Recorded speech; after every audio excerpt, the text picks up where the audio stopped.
کتے والی میم، اینٹن چیخف۔ لوگ ایک دوسرے سے کہہ رہے تھے کہ سیرگاہ میں ایک نووارد کو دیکھا گیا ہے، ایک کتے والی میم کو۔ دمتری دمترچ گوروف کو یالتا میں آئے ہوئے 15 دن ہو گئے تھے اور وہ اس کے طریقوں سے واقف ہو چکا تھا، اور اس نے بھی اس نووارد سے دلچسپی لینی شروع کر دی تھی۔ ویرنٹ کے کھلے ہوئے ریستوران میں اپنی جگہ بیٹھ کر وہ دیکھا کرتا کہ ایک نوجوان عورت ہیٹ لگائے سیرگاہ کی طرف سے گزرتی رہتی ہے۔ اس کا رنگ کھلتا ہوا تھا اور قد زیادہ لمبا نہیں تھا۔ اس کے پیچھے پیچھے ایک سفید پوم ایرانی کتا دوڑا کرتا تھا۔ اس کے بعد دن میں کئی بار وہ اسے میونسپل پارک میں اور چوک میں نظر آئی، ہمیشہ تنہا رہتی، ہر وقت وہی ٹوپ لگائے ہوئے، اور پوم ایرانی کتا ہمیشہ ساتھ چلتا۔ کسی کو معلوم نہ تھا کہ وہ ہے کون، اور لوگ اسے صرف کتے والی میم کہتے۔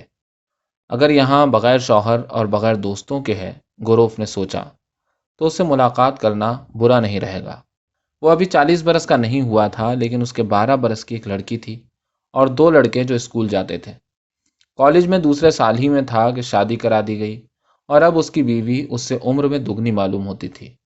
اس کی بیوی کا قد لمبا تھا، سیاہ بھویں، بالکل سیدھی چلتی تھی، وجیح، باروب، اور جیسا وہ اپنے متعلق کہتی تھی، مفکر تھی۔ پڑھتی بہت تھی، اپنے خطوں میں الفاظ کا آسان املا لکھتی اور اپنے شوہر کو دمتری کے بجائے دیمتری کہتی، اور حالانکہ وہ دل ہی دل میں اسے سطحی، کڑمغز اور پھوڑ سمجھتا تھا، لیکن اسے بیوی سے ذرا ڈر لگتا تھا، اور گھر پر رہنا ہمیشہ ناگوار ہوتا تھا۔ بہت زمانہ ہوا جب اس نے پہلی بار اسے دھوکہ دینا شروع کیا تھا، اور اب تو مستقل دھوکہ دیا کرتا تھا، اور یہی وجہ تھی کہ وہ عورتوں کا ذکر بہت حقارت سے کیا کرتا تھا اور کہا کرتا تھا ادنا نسل سے تعلق رکھتی ہیں۔ وہ سمجھتا تھا کہ اپنے تلخ تجربوں سے جو اس نے اتنا سبق سیکھا ہے، اس کی وجہ سے اسے حق ہے کہ انہیں جو چاہے کہے، لیکن اس ادنا نسل کے بغیر وہ ایک دن بھی زندہ نہیں رہ سکتا تھا۔ مردوں کی صحبت میں وہ پریشان ہو جاتا، تنگ آ جاتا، ان کے ساتھ ہمیشہ سرد مہری سے پیش آتا، بہت کم بات کرتا، لیکن عورتوں کی صحبت میں بہت بے تکلف ہوتا تھا اور اچھی طرح سمجھتا تھا کہ ان سے کیا کہنا چاہیے اور کس طرح پیش آنا چاہیے۔ ذرہ برابر خفت محسوس کیے بغیر وہ ان کی صحبت میں خاموش بھی رہ سکتا تھا۔ اس کی وضاقتہ اور برتاؤ میں ایک پرفریب کشش تھی جو عورتوں کو اپنی طرف متوجہ کر لیتی اور ان کی ہمدردی حاصل کر لیتی تھی۔ اسے اس کا علم تھا اور خود بھی کسی اندیکھی قوت کے تحت ان کی طرف کھنچتا تھا۔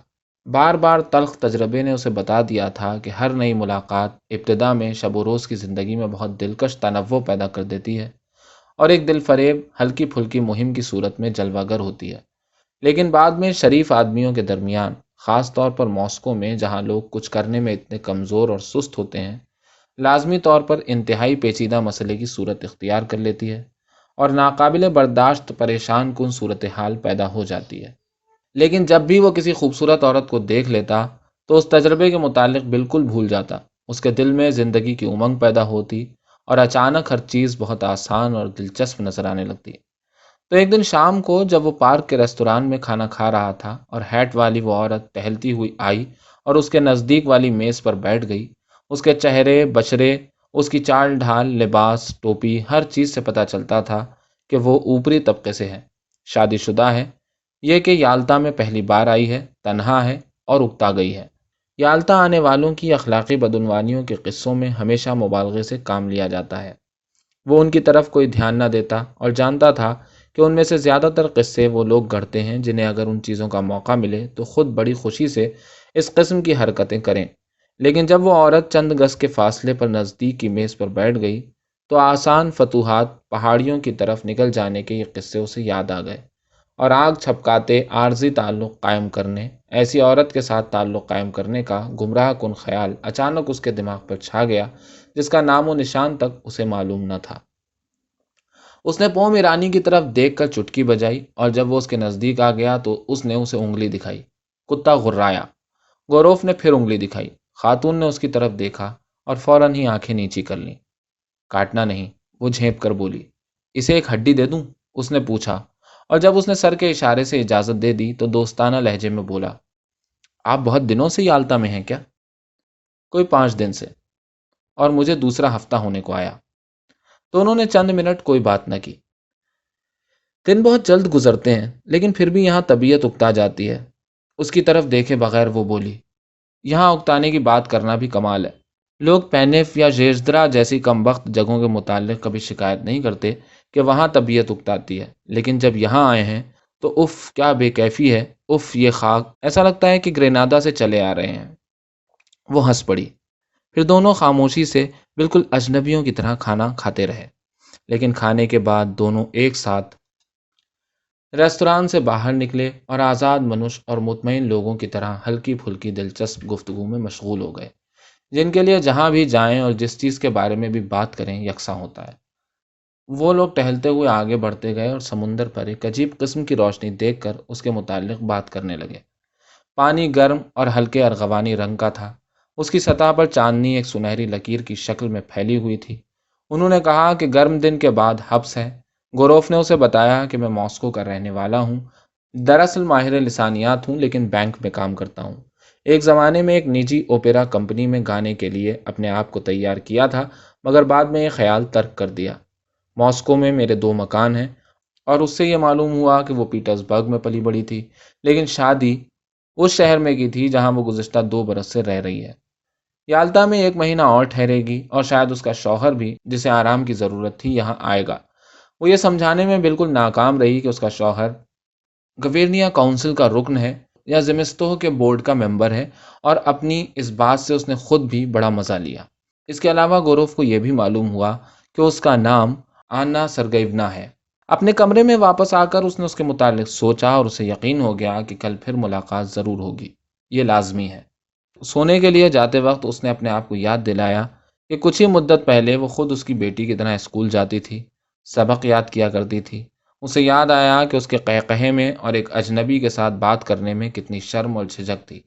اس کی زندگی میں غالباً یہ پہلا موقع تھا کہ اس نے اپنے آپ کو تنہا پایا، اور وہ بھی ایسی حالت میں جب مرد اس کا پیچھا کر سکتے اور اسے تاک سکتے تھے اور اس سے بات کر سکتے تھے، اور یہ سب کچھ ایک خفیہ مقصد کے تحت جسے وہ محسوس کیے بغیر نہ رہ سکتی تھی۔ اسے اس کی نازک سراہی دار گردن اور اس کی حسین بھوری آنکھیں یاد آ گئیں، اور اس کے باوجود اس میں ایک دلسوزی کی کیفیت ہے۔ اس نے سوچا اور سو گیا۔ ان کی ملاقات کو 1 ہفتہ گزر گیا تھا۔ چھٹی کا دن تھا، اندر حبس تھا، لیکن باہر ہوا میں گرد و غبار تھا اور لوگوں کی ٹوپیاں اڑی جا رہی تھیں۔ اس دن پیاس بہت معلوم ہو رہی تھی، اور گوروف بار بار باہر کے ریستوران جا کر آنا سرگیونا کے لیے پھلوں کا رس اور ملائی کی برف لاتا تھا۔ کہیں آ جا نہیں سکتے تھے۔ شام کو جب ہوا رک گئی تو وہ دونوں جہاز کی آمد دیکھنے کے لیے گودی کی طرف گئے۔ گودی کے آس پاس بہت سے لوگ ٹہل رہے تھے، کچھ لوگ ہاتھوں میں پھول لیے اپنے دوستوں سے مل رہے تھے۔ یالتا کے زرق برق مجمع کی 2 نمایاں خصوصیات بہت واضح تھیں: معمر عورتوں کی کوشش کہ نوجوانوں کی طرح لباس پہنے، اور جنرلوں کی افراد۔ سمندر کی طوفانی حالت کی وجہ سے جہاز دیر سے آیا، جبکہ سورج غروب ہو چکا تھا، اور گودی تک پہنچنے سے پہلے جہاز کو بہت کچھ آڑے ترچھے چلنا پڑا۔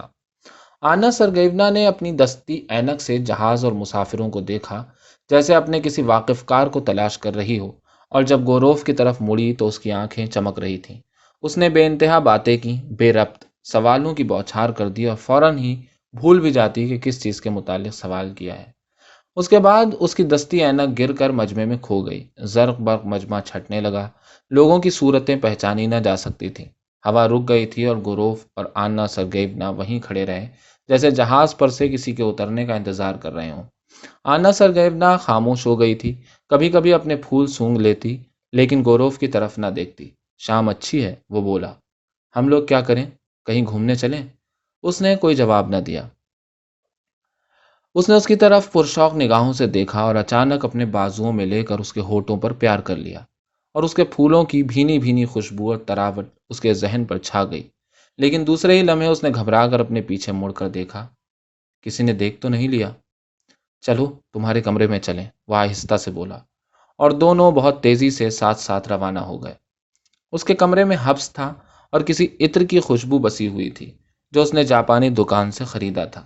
گوروف نے اس کی طرف دیکھا اور دل ہی دل میں سوچا، زندگی میں بھی کیا کیا حیرتناک ملاقاتیں ہوتی ہیں۔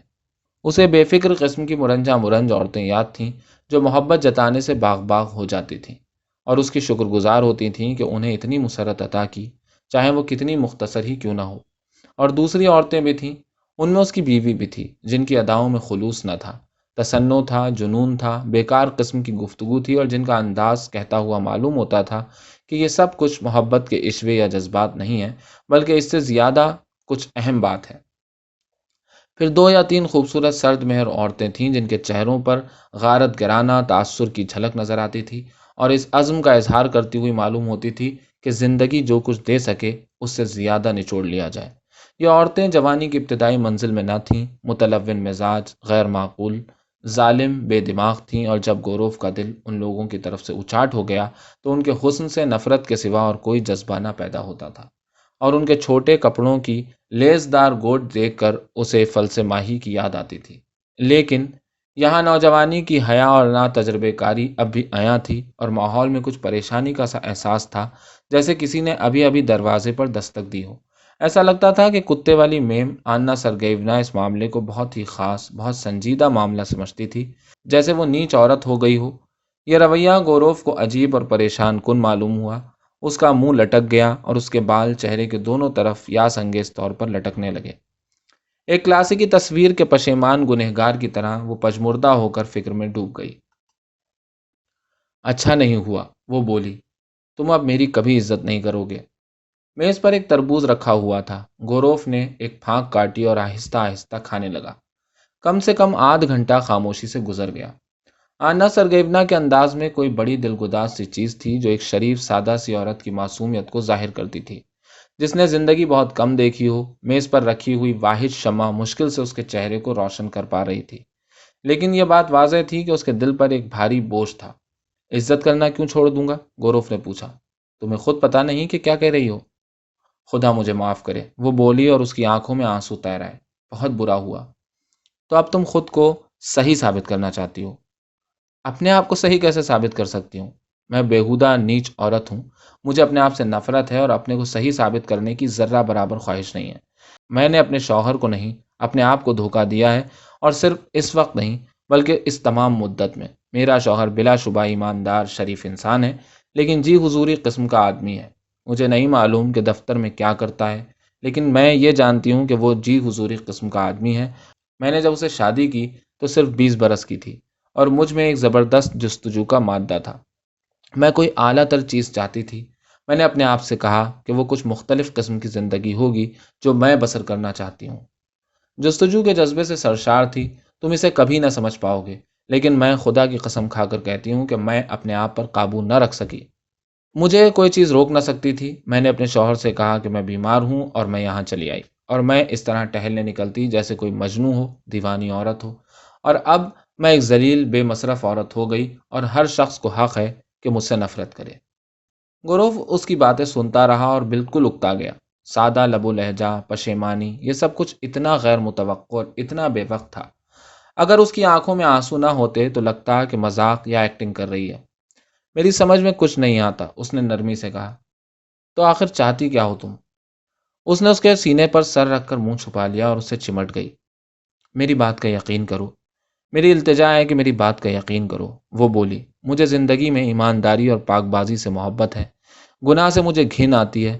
مجھے نہیں معلوم میں کیا کر رہی ہوں۔ عام لوگ کہتے ہیں انہیں شیطان نے بہکا دیا، اور اب میں بھی کہہ سکتی ہوں کہ مجھے بھی شیطان نے بہکا دیا۔ بس بس، وہ آہستہ سے بولا۔ اس نے اس کی ساکن خوفزدہ آنکھوں میں آنکھیں ڈال دیں، اور پیار کے نرم و گرم الفاظ سے اسے تسکین دی، اور آہستہ آہستہ اسے سکون آ گیا، اور وہ پھر سے ہنسنے بولنے لگی۔ جلد ہی دونوں پھر ایک ساتھ قہقہے لگا رہے تھے۔ تھوڑی دیر بعد جب دونوں باہر گئے تو سیرگاہ میں ایک متنفس بھی نہ تھا۔ شہر اور اس کے سرو کے درخت مردہ سے معلوم ہو رہے تھے، لیکن ساحل سے ٹکرا کر سمندر اب بھی شور مچا رہا تھا۔ ایک کشتی لہروں میں جھکولے کھا رہی تھی، اور اس کا چراغ سوئے سوئے انداز میں آنکھیں جھپکا رہا تھا۔ انہیں اب گاڑی مل گئی اور وہ اور باندھا کی طرف چل پڑے۔ ابھی ڈیوڑی میں مجھے تمہارا نام معلوم ہوا، گوروف بولا۔ بورڈ پر لکھا ہوا دیکھا، فون ڈی ڈیریٹس۔ تمہارے شوہر جرمن ہیں کیا؟ نہیں، میرا خیال ہے ان کے دادا جرمن تھے، لیکن خود ان کا تعلق یونانی کلیسا سے ہے۔ جب اور باندھا پہنچ کر وہ لوگ گاڑی سے اترے تو گرجے سے کچھ ہی دور پر ایک بینچ پر بیٹھ گئے اور کوئی بات کیے بغیر نیچے سمندر کی طرف دیکھتے رہے۔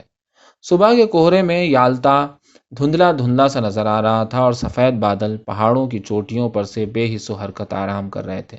ایک پتی بھی نہیں ہل رہی تھی۔ جھینگر شور مچا رہے تھے اور سمندر کی یکساں قسم کی کھوکھلی گھن گرج انہیں سکون اور ابدی نیند کا پیغام سنا رہی تھی جو ہم سب کا انتظار کر رہی ہے۔ جب یالتا یا اور باندھا کا وجود نہیں تھا، اس وقت بھی سمندر اسی طرح شور مچاتا تھا، اور اس وقت بھی شور مچا رہا تھا، اور بے تعلقی اور کھوکھلے پن سے اس وقت بھی شور مچاتا رہے گا جب ہم سب رخصت ہو چکے ہوں گے۔ اور بہت ممکن ہے کہ اسی تسلسل زندگی اور موت سے اسی بے تعلقی میں ہماری نجات کا راز، کرۂ ارض پر زندگی کے دھارے اور تکمیل کی طرف اس کی مسلسل حرکت کا راز پوشیدہ ہو۔ ایک نوجوان عورت کے ساتھ بیٹھ کر جو صبح سویرے کی روشنی میں اتنی دلکش نظر آ رہی تھی، اور سمندر، پہاڑ، ابر اور آسمان کی بے پناہ وسعتوں، اس مسحور کن حسن سے تسکین محسوس کر کے اور اس میں محو ہو کر گوروف نے اپنے دل میں کہا کہ اگر سوچو تو دنیا میں ہر چیز حسن ہے، ہر چیز سوا ہمارے ان خیالات اور اعمال کے جب زندگی کا اعلیٰ مقصد اور انسان کی حیثیت سے اپنی بڑائی ہماری نظروں سے اوجھل ہو جاتی ہے۔ ان کی طرف کوئی بڑھا، غالباً پہرے دار، اس نے ان کی طرف دیکھا اور چلا گیا، اور اس میں بھی کوئی پراسرار اور حسین بات تھی۔ فیودوسیا سے گودی کی طرف آتا ہوا جہاز نظر آ رہا تھا۔ صبح کی شفق نے اسے روشن کر دیا تھا اور اس کے چراغ بجھ چکے تھے۔ گھاس پر اوس ہے، آنا سرگیونا نے سکوت کو توڑا۔ ہاں، اب گھر چلنا چاہیے۔ وہ دونوں شہر واپس آ گئے۔ اس کے بعد وہ دونوں روز دوپہر کو سیرگاہ میں ملتے، ساتھ ہی دوپہر اور رات کا کھانا کھاتے، ٹہلنے جاتے اور سمندر سے لطف اندوز ہوتے۔ وہ بے خوابی اور اختلاج کی شکایت کرتی، بار بار ایک ہی قسم کے سوال کرتی، کبھی رشک سے جلتی، کبھی خوف کھاتی کہ وہ دراصل اس کی عزت نہیں کرتا ہے، اور اکثر جب چوک یا پارک میں کوئی نظر نہ آتا تو وہ اسے چمٹا لیتا اور جذبات سے بھرپور انداز میں پیار کرتا۔ یکسر بیکاری، دن دہاڑے یہ بوسے اور ان کے ساتھ خوف زدہ نگاہیں اور یہ خوف کہ کوئی دیکھ نہ لے، یہ گرمی، سمندر کی بو اور ان کی نظروں کے سامنے بیکار چاق چوبند کھیلتے کھاتے لوگوں کی مسلسل آمد و رفت، ان سب نے جیسے اسے دوبارہ زندگی مستعار دے دی ہو۔ وہ آنا سرگیونا سے کہتا، تم بہت حسین اور ظالم ہو۔ طوفان بدوش جذبات کے ساتھ اس سے اظہار عشق کرتا، ایک لمحہ بھی اس سے جدا نہ ہوتا اور وہ ہمیشہ کھوئی کھوئی رہتی، ہمیشہ اس سے اقرار کرانے کی کوشش کرتی رہتی کہ میری عزت نہیں کرتے، ذرہ برابر محبت نہیں کرتے اور صرف ایک معمولی عورت سمجھتے ہو۔ تقریباً ہر شب وہ لوگ گاڑی میں بیٹھ کر شہر سے باہر اور باندھا یا آبشار تک یا کسی اور خوبصورت جگہ جاتے، اور یہ تفریحیں ہمیشہ کامیاب رہتی، ہر بار محتمم بالشان حسن کے تاثر میں نیا اضافہ ہوتا۔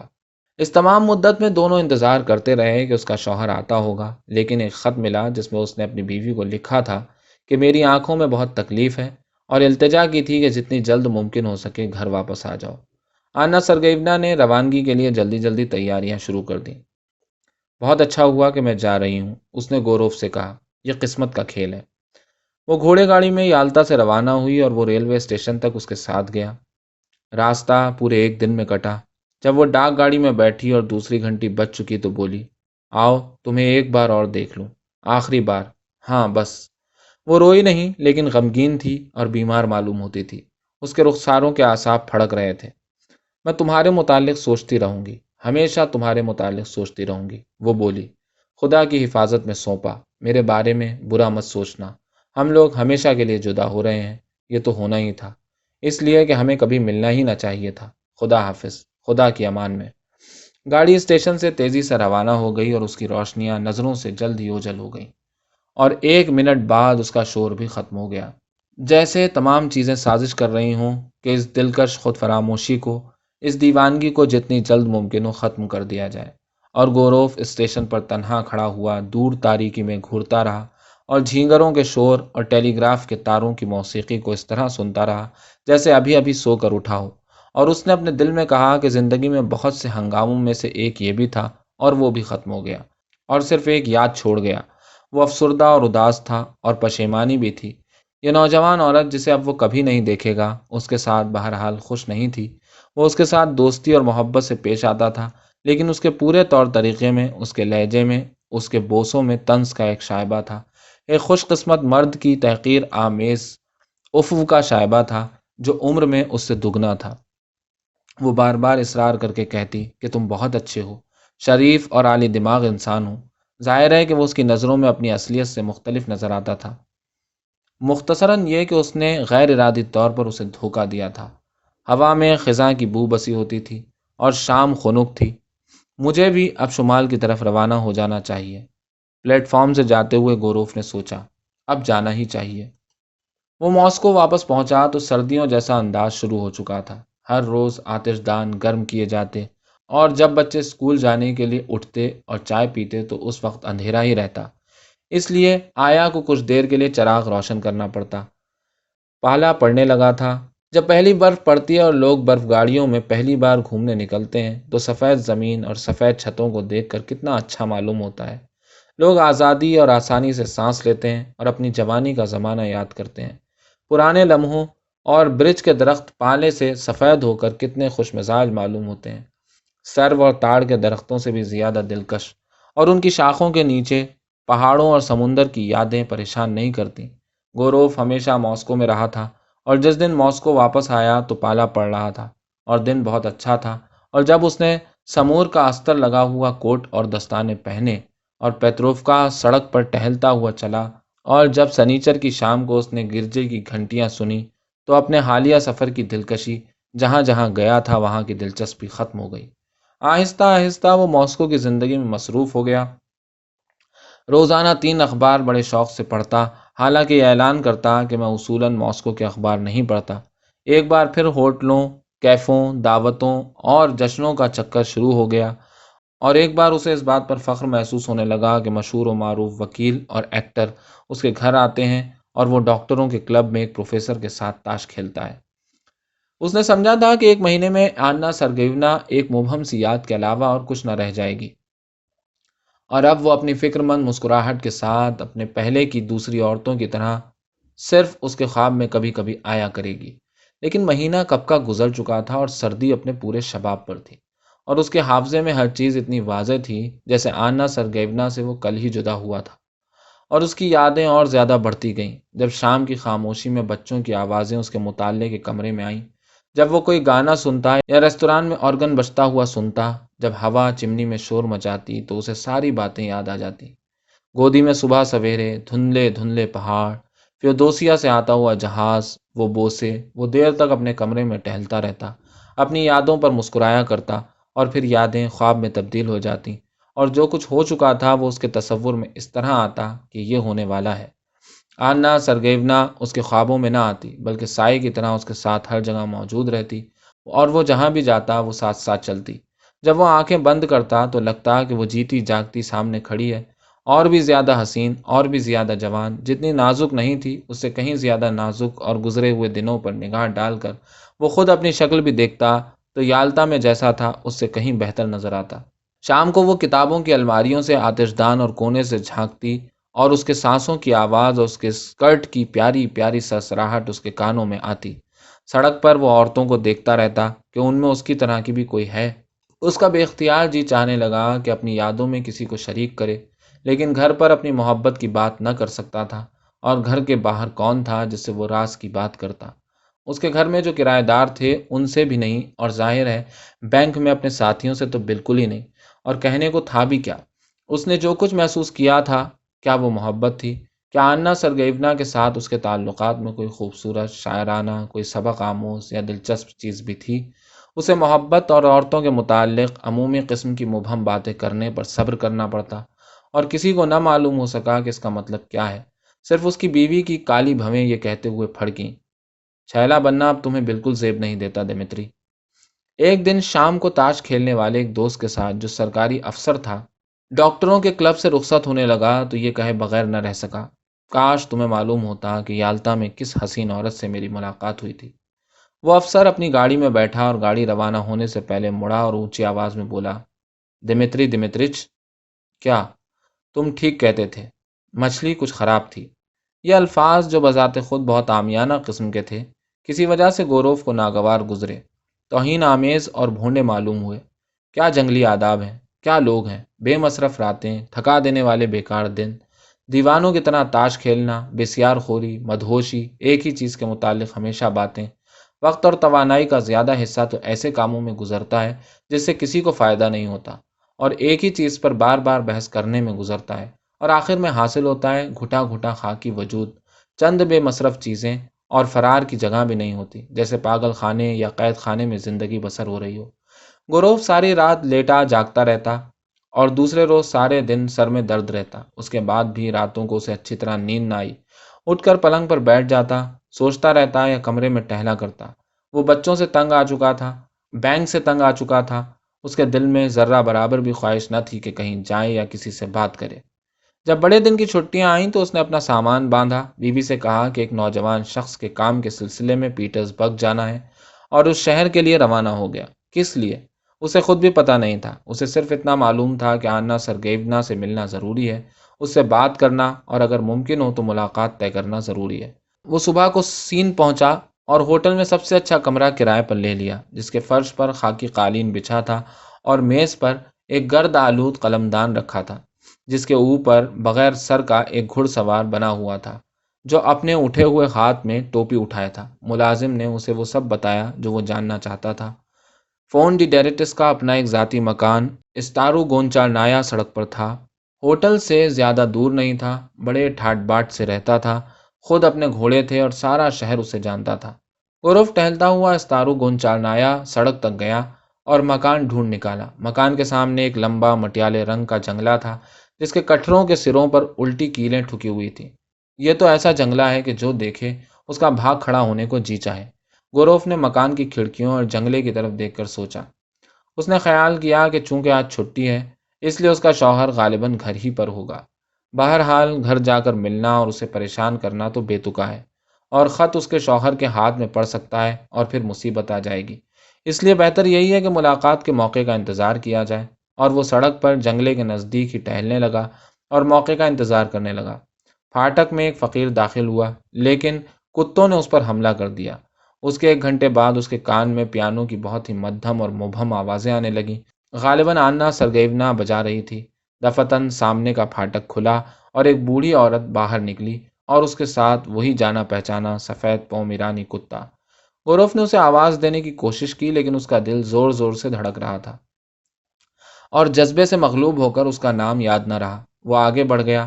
مٹیالے جنگلے سے اس کی نفرت بڑھتی گئی اور اب وہ جھنجھلا کر اپنے آپ سے کہہ رہا تھا کہ آنا سرگیونا مجھے بھول گئی اور شاید کسی اور سے دل بہلا رہی ہے۔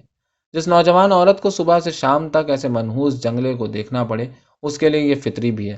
وہ اپنے ہوٹل واپس آ کر اپنے کمرے میں کچھ دیر صوفے پر بیٹھا اور کچھ سمجھ میں نہ آیا کہ کیا کرے تو اس نے کھانے کا آرڈر دے دیا اور کھانے کے بعد دیر تک سوتا رہا۔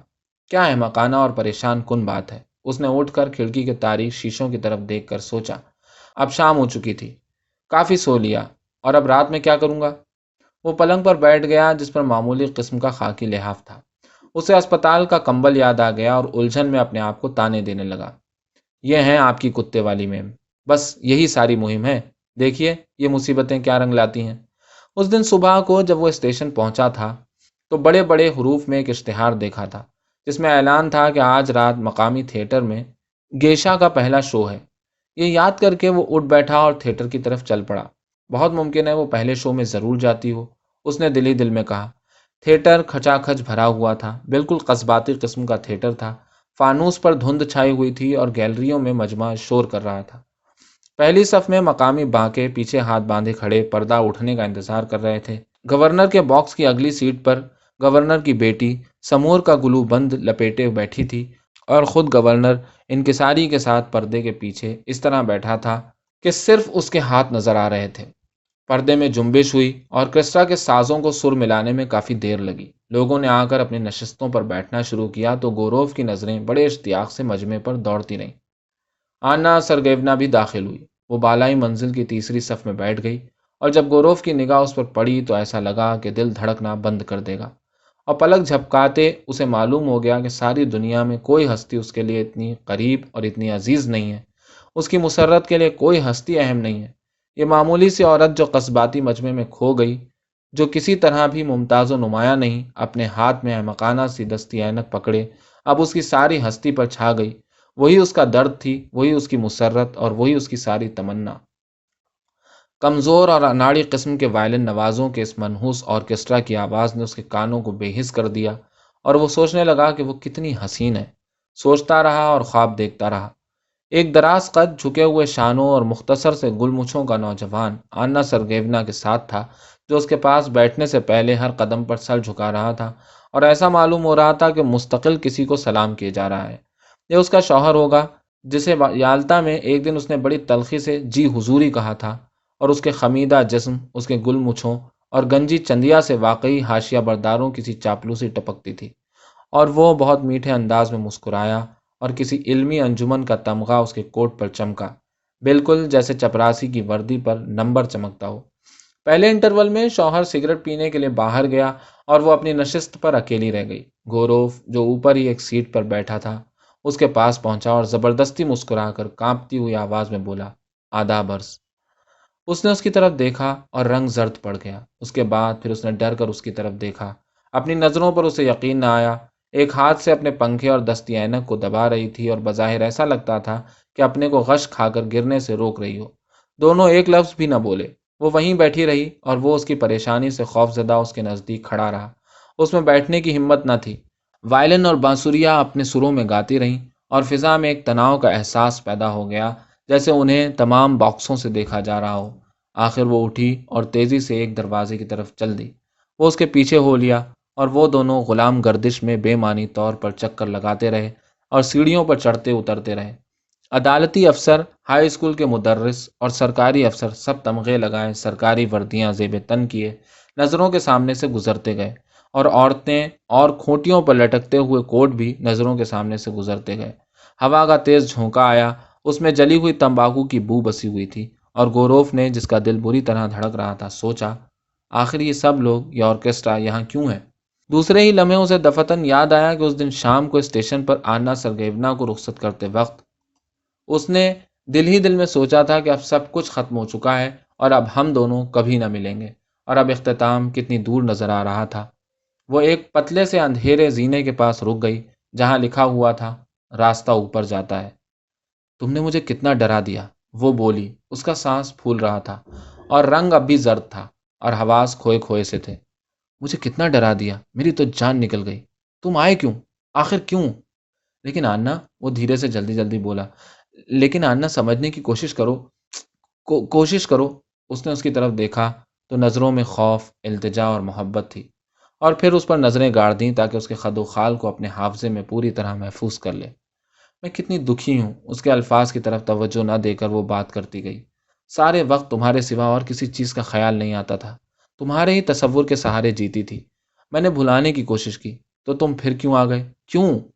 اوپر کی سیڑھیوں پر اسکول کے دو لڑکے کھڑے سگریٹ پی رہے تھے اور نیچے کی طرف دیکھ رہے تھے، لیکن گوروف نے ان کی کوئی پرواہ نہ کی اور آنا سرگیونا کو اپنی طرف کھینچ کر اس کے چہرے، اس کے ہونٹوں اور اس کے ہاتھوں کو پیار کرنے لگا۔ یہ کیا کر رہے ہو؟ ارے یہ کیا کر رہے ہو؟ اس نے پیچھے ہٹ کر خوف زدہ ہو کر کہا۔ ہم دونوں پاگل ہو گئے ہیں، آج ہی رات کو اسی وقت یہاں سے چلے جاؤ۔ تمہیں عزیز ترین چیز کی قسم دے کر کہتی ہوں۔ کوئی آ رہا ہے، کوئی سیڑھیوں پر چڑھ رہا تھا۔ یہاں سے چلے جاؤ، انا سرگیونا نے آہستہ سے کہا۔ سنتے ہو دمتری دمترچ، میں تمہارے پاس ماسکو آؤں گی۔ میں کبھی سکھی نہیں رہی، اس وقت بھی سکھی نہیں ہوں، اور کبھی سکھی نہ ہوں گی، کبھی نہیں۔ مجھے زیادہ دکھ مت دو، میں قسم کھاتی ہوں میں تمہارے پاس ماسکو ضرور آؤں گی، اور اب ہمیں جدا ہونا چاہیے۔ میری جان، میرے عزیز، میرے پیارے، اب ہم الگ ہو جائیں۔ اس نے اس کا ہاتھ دبایا اور تیزی سے نیچے اتر گئی، اور بار بار مڑ کر پیچھے دیکھتی رہی، اور اس کی آنکھیں بتا رہی تھیں کہ سچ مچ وہ دکھی ہے۔ گوروف جہاں تھا وہیں کچھ دیر تک کھڑا سنتا رہا، اور جب ہر طرف خاموشی چھا گئی تو اپنا کوٹ لینے کے لیے چل دیا اور تھیٹر سے باہر نکل گیا۔ آنا سرگیونا اس سے ملنے کے لیے ماسکو آنے لگی۔ ہر دوسرے تیسرے مہینے وہ سین شہر سے اپنے شوہر سے کہہ کر روانہ ہوتی کہ نسوانی امراض کے متعلق ایک ماہر کو دکھانے جا رہی ہوں، اور اس کا شوہر اس پر یقین کرتا بھی اور نہ بھی کرتا۔ ماسکو میں وہ ہمیشہ سلاوبانسکی بازار میں ٹھہرتی اور آتے ہی ایک لال ٹوپی والے شخص کو گوروف کے پاس بھیجتی۔ گوروف اس کے پاس چلا جاتا اور ماسکو میں اس کے متعلق کسی اور کو کوئی علم نہ تھا۔ سردیوں میں ایک دن صبح وہ حسب معمول اس سے ملنے گیا۔ گزری شام کو قاصد اس کے یہاں آیا تھا، لیکن وہ گھر پر نہ تھا۔ اس کی بیٹی اس کے ساتھ اسکول جا رہی تھی جو راستے ہی میں تھا، اور اس نے سوچا کہ اسے اسکول چھوڑنا چاہیے۔ برف کی موٹی بوندیں پڑ رہی تھیں۔ درجہ حرارت نقطہ انجماد سے 3 ڈگری اوپر ہے، گوروف نے اپنی بیٹی سے کہا۔ اس کے باوجود برف باری ہو رہی ہے۔ دیکھو نا کہ زمین سے عین اوپر درجہ حرارت 0 سے اوپر ہے، اور فضا کی اوپری سطح میں درجہ حرارت بالکل مختلف ہے۔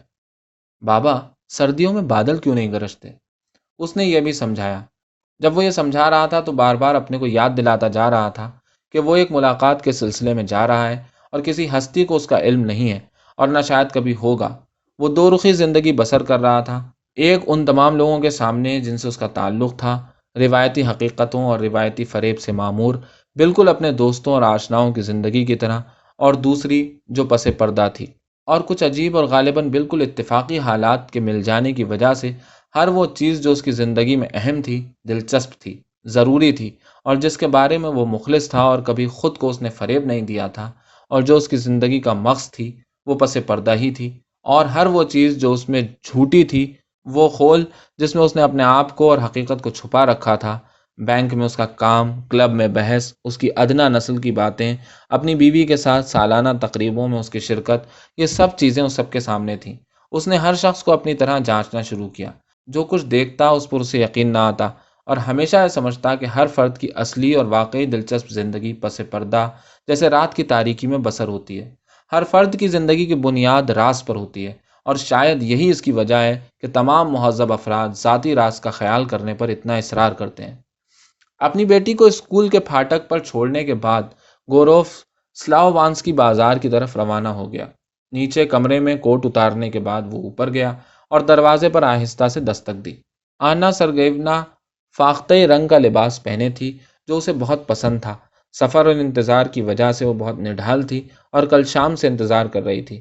اس کا رنگ زرد پڑ گیا تھا اور اس نے بغیر مسکرائے اس کی طرف دیکھا، لیکن ابھی پوری طرح کمرے میں داخل بھی نہ ہوا تھا کہ وہ اس کی آغوش میں پہنچ گئی۔ ان کا بوسہ طویل اور دیر پا تھا، جیسے برسوں سے ملاقات نہ ہوئی ہو۔ اب بتاؤ کیسے ہو؟ اس نے پوچھا۔ کوئی نئی بات؟ ٹھہرو ایک منٹ، میں بتاتی ہوں۔ میں بات نہیں کر پا رہی۔ وہ بات نہ کر پا رہی تھی اس لیے کہ رو رہی تھی۔ اس نے منہ موڑ کر رومال آنکھوں پر رکھ لیا۔ جب تک رو کر دل ہلکا کرے اس وقت تک انتظار کرنا چاہیے، اس نے سوچا، اور ایک کرسی پر دراز ہو گیا۔ اس نے چائے کے لیے گھنٹی بجائی اور تھوڑی دیر بعد جب وہ چائے پی رہا تھا، وہ جذبات سے مغلوب ہو کر رو رہی تھی۔ دونوں کی زندگی کی محرومی کے تلخ احساس سے رو رہی تھی۔ دونوں ایک دوسرے سے صرف خفیہ طور پر لوگوں سے چھپ کر مل سکتے تھے، جیسے چور ہوں۔ کیا ان کی زندگی شکستہ زندگی نہیں تھی؟ مت رو، وہ بولا۔ وہ جانتا تھا کہ ان کی یہ محبت جلد ختم نہ ہوگی، اور کوئی نہ کہہ سکتا تھا کہ یہ خاتمہ کب آئے گا۔ آنا سرگیونا اس سے اور بھی شدت سے محبت کرتی تھی، اس کی پوجا کرتی تھی، اور اس سے یہ کہنا بے سود تھا کہ ایک نہ ایک دن اس بات کو ختم ہونا ہے۔ واقعہ یہ ہے کہ اسے یقین نہ آتا۔ وہ اٹھا اور اس کے شانوں پر ہاتھ رکھ دیے۔ اس کا ارادہ تھا کہ ہلکے پھلکے الفاظ سے اس سے پیار جتائے، لیکن اسے اچانک آئینے میں اپنا چہرہ نظر آ گیا۔ اس کے بال سفید ہونا شروع ہو گئے تھے۔ اسے یہ بات کچھ عجیب سی معلوم ہوئی کہ پچھلے چند برس میں وہ اتنا معمر ہو گیا۔ جن شانوں پر اس کے ہاتھ تھے وہ گرم تھے اور کانپ رہے تھے۔ اسے اس زندگی پر رحم آیا جس میں اب بھی اتنی حرارت تھی، اتنا حسن تھا، لیکن شاید جلد ہی خود اس کی طرح بے رونق اور بے رنگ ہو جانے والی تھی۔ وہ اس کو اتنا کیوں چاہتی ہے؟ وہ جیسا تھا، عورتوں نے اسے ہمیشہ اس سے مختلف سمجھا تھا۔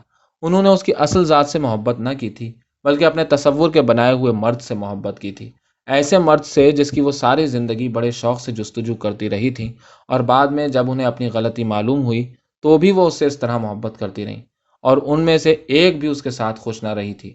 وقت گزرتا گیا، ایک کے بعد ایک وہ کئی عورتوں سے ملا، سب سے قریبی تعلق پیدا ہوا، سب سے جدا ہوا، لیکن محبت کسی سے نہ کی۔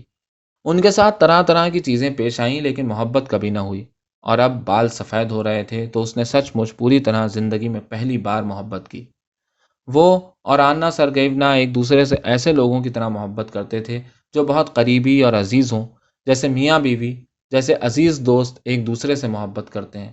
انہیں ایسا محسوس ہوتا تھا کہ تقدیر نے انہیں ایک دوسرے کے لیے بنایا تھا، اور ان کی سمجھ میں نہ آتا تھا کہ آخر اس کے شوہر کیوں ہے اور اس کی بیوی کیوں ہے۔